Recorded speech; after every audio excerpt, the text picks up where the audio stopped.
4월 6일 새벽 만나 오늘 보실 말씀은 요한복음 20장 19절부터 31절까지 말씀입니다.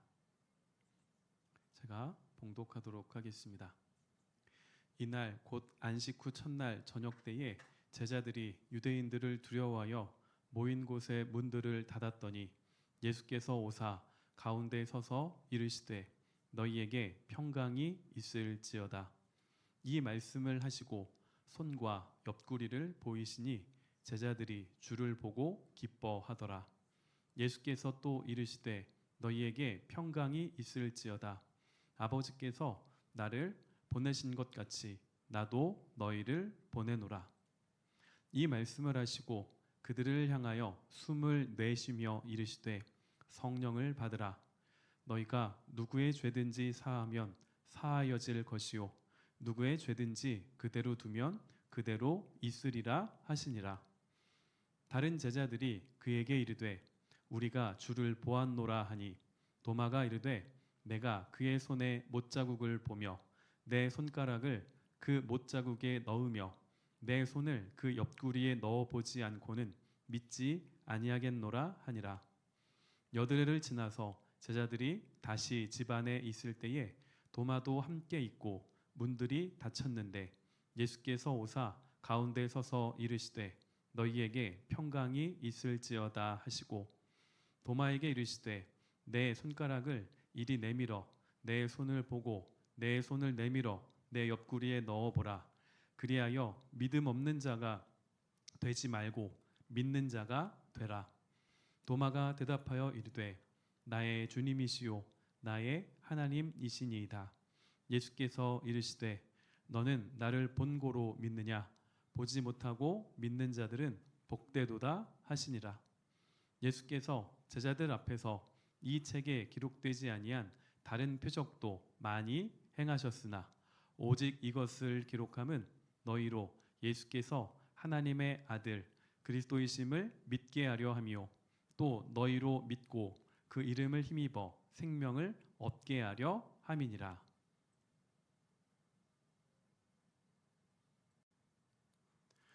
오늘은 믿음의 본질이라는 제목으로 말씀을 나누도록 하겠습니다. 성경이 우리에게 말씀하는 믿음은 하나님께서 예수님을 통하여 행하신 일을 믿는 것입니다. 오늘 본문도 우리에게 그 믿음의 본질이 무엇인지를 말씀하고 있습니다. 본문에서 예수님은 부활하셨지만 제자들은 여전히 예수님의 부활을 믿지 않고 있습니다. 자, 그래서 제자들이 선택한 반응은 두려움입니다. 19절 말씀해 보시면 이날 곧 안식 후 첫날 저녁 때에 제자들이 유대인들을 두려워하여 모인 곳에 문들을 닫았더니 말씀을 합니다.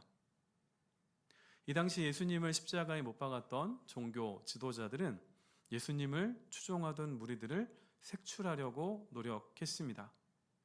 제자들은 안 그래도 예수님께서 죽으심으로 인하여 절망에 빠져 있었는데 이런 주변의 상황들은 더욱더 이 제자들을 움츠러들이게 만들었습니다.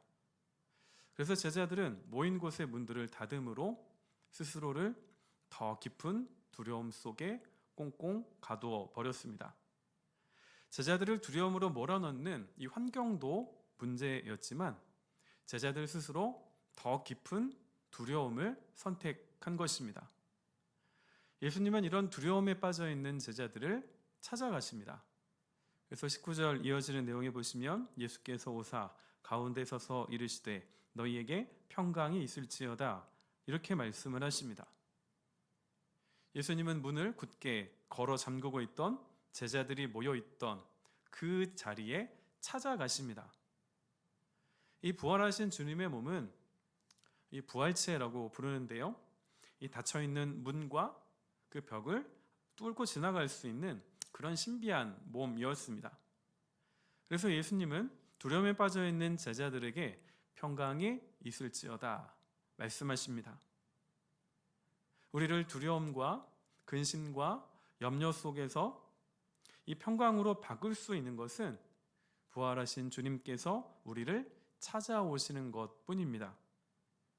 예수님은 이어서 제자들에게 못자국 난 그 손과 옆구리를 보여주십니다. 그제서야 제자들은 주님을 보고 기뻐합니다.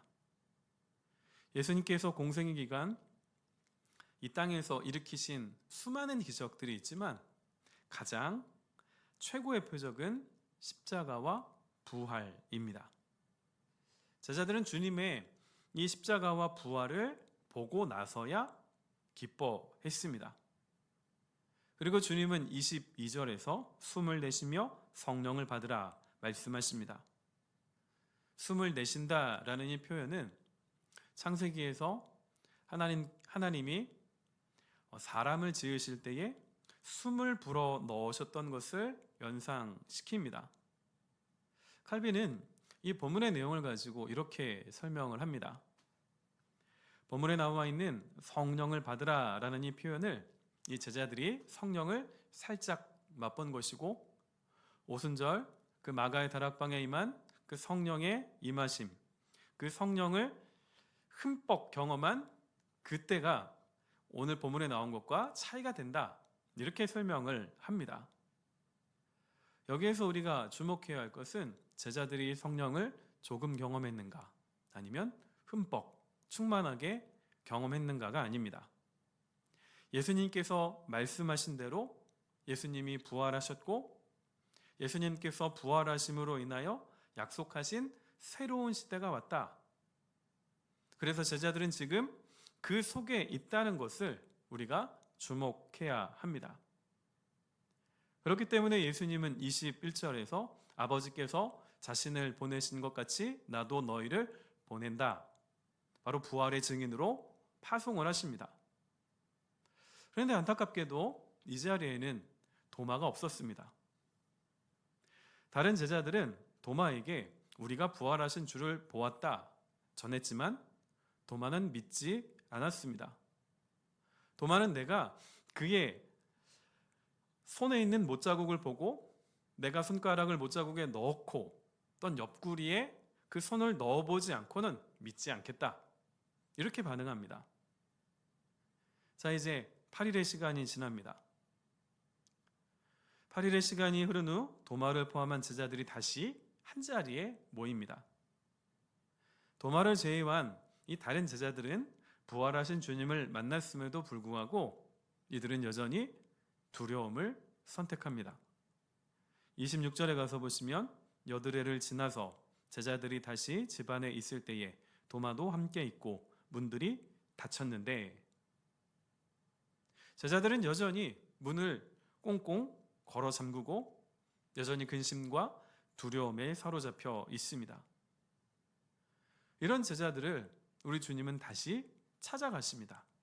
26절에 보시면 예수께서 오사 가운데 서서 이르시되 너희에게 평강이 있을지어다 하시고,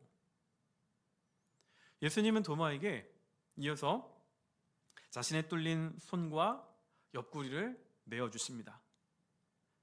그러면서 하시는 말씀이 믿음이 없는 자가 되지 말고 믿는 자가 되라. 도마는 그제서야 이르시되 나의 주님이시오 나의 하나님이시니이다 라고 고백을 합니다.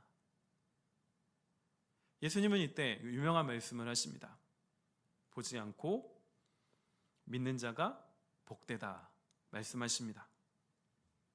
본문에서 우리가 확인할 수 있는 이 믿음의 본질은 인간 편에서의 노력, 인간의 시작이 아닙니다. 예수님이 먼저 찾아오시는 것이고 예수님께서 말씀하시는 것입니다. 우리가 오늘날 눈에 보이지 않는 예수님을 믿을 수 있는 그 길도 먼저 사람이 되셔서 우리 가운데 오신 예수님이 계시기 때문에 가능합니다. 그 주님은 십자가에서 죽으시고 부활하셨습니다. 예수님은 이 소식을 들어도 믿지 못하고 두려움을 계속해서 선택하는 제자들을 버려두지 않으시고 계속해서 찾아가십니다. 그들 가운데 오셔서 평강을 전하시고 말씀해 주십니다. 새로운 한 주를 시작하는 오늘, 나를 더 깊은 두려움 속으로 몰아넣는 것은 무엇입니까? 하나님을 믿는 사람이나 하나님을 믿지 않는 사람이나 똑같은 상황, 똑같은 어려움, 똑같은 고난을 마주합니다. 이런 상황 속에서 믿음의 사람들은 그럼 무엇이 다를까요?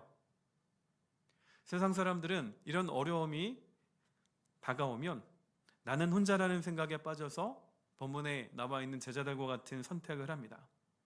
더 깊은 두려움, 더 깊은 근심, 더 깊은 염려를 선택합니다. 그러나 믿음의 사람들은 그 두려움 속에서 나를 홀로 내버려 두지 않으시고 먼저 찾아오시는 예수님, 근심과 염려 속에서 먼저 말씀하시는 예수님을 기억하고 그분께 나의 마음을 열고 그분의 말씀을 선택합니다. 지금 우리는 본문에 나온 제자들처럼 부활하신 주님을 직접 눈으로 보지 못합니다. 그러나 우리는 오늘도 말씀을 통해 주님을 만날 수 있습니다. 그래서 요한이 31절에서 이렇게 말씀합니다. 오직 이것을 기록함은 너희로 예수께서 하나님의 아들 그리스도이심을 믿게 하려 하며 또 너희로 믿고 그 이름을 힘입어 생명을 얻게 하려 함이니라. 하나님은 지금도 세상의 근심과 두려움과 염려의 파도에 휩싸여 있는 우리를 주목하고 계십니다. 우리를 지켜보고 계시고 우리를 찾아오셔서 본문에 나와 있는 것처럼 평강을 말씀하십니다. 오늘 하루를 시작하시면서 세상의 소리와 내 마음의 소리에 귀를 기울이기보다 주님의 말씀에 더 귀를 기울이시기를 부탁드립니다. 지금 내 마음의 문을 두드리시는 예수님께 문을 열고 주님의 도우심을 구해야 할 것은 무엇입니까? 이번 한 주간을 시작하시면서 두려움과 절망의 자리를 훌훌 털고 일어나 우리를 찾아오시고 우리에게 말씀하시는 예수님과 함께 살아가는 복된 한 주간, 복된 하루가 되시기를 주님의 이름으로 축원드립니다. 기도하겠습니다. 아버지 하나님, 하나님의 은혜로 새롭게 마주한 한 주간을 하나님의 말씀으로 시작합니다. 본문에서 제자들은 두려움을 선택하여서 더 깊은 근심과 염려와 근심 속에 빠져 있었습니다. 그런 제자들을 외면하지 않으시고 예수님께서 먼저 찾아가시고 먼저 말씀하여 주셨습니다. 먼저 찾아오시고 말씀해 주시는 그 주님의 음성을 믿음으로 받아들이는 것, 이것이 바로 믿음의 본질임을 우리가 알게 하여 주옵소서. 우리가 다시 한 주간 하나님께서 보내신 삶의 자리에서 믿음으로 살아가기를 원합니다. 주여 우리에게 은혜를 더하여 주옵소서. 사랑하는 모든 성도들이 거하는 모든 것 위에 하나님이 동행하여 주시고 함께하여 주시기를 간구합니다. 우리의 두려움에 그늘에 앉아있는 연약함과 안타까움을 보시는 그 예수님께 우리의 마음의 문을 열어드리고 우리의 시간을 내어드리며 하나님의 말씀에 더 가까이 할 수 있는 우리 모두가 되게 하여 주옵소서. 나의 감정과 또한 눈앞에 닥친 염려와 문제들보다 더 크신 예수 안에 있는 참된 평강의 은혜들을 우리 모두가 누리게 하여 주옵소서. 예수 그리스도의 이름으로 기도드립니다. 아멘.